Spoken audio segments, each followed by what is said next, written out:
કે બાપ બજારો ઘેર ખાડી મજૂરી કૂટતો હોય, બજારો ઘેર ખાડી મજૂરી કૂટતો હોય, લોકોનો વૈતરો કરતો હોય ને ભર ઉનાળે વગર જોડાએ મજૂરી કરતો હોય, વગર જોડાએ મજૂરી કરતો હોય. પણ મુકેશભાઈ અત્યારે ના છોકરા, પણ મુકેશભાઈ અત્યારે ના છોકરા કે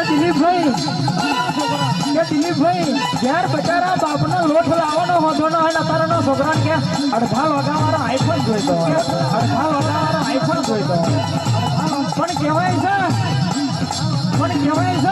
છે કે જયેશભાઈ પોતાની મહેનત અને જાત મહેનતથી આવે તો ખબર પડે કે કેટલા દીએ હો થાય, તો ખબર પડે કે કેટલા દીએ હોય. આવજે મારી કોઠીવાળી મેલડી આવજે બાપ, મારી કોઠીવાળી મેલડી આવજે બાપ.